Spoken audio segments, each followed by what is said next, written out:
ما يسمع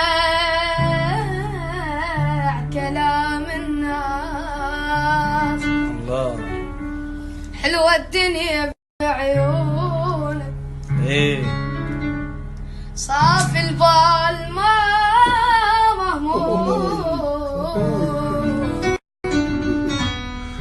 ما عنده ليدونه،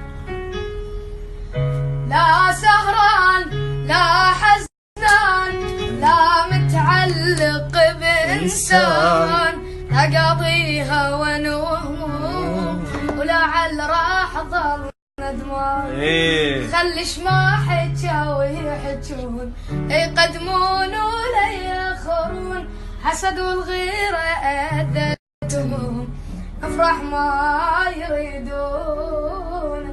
والله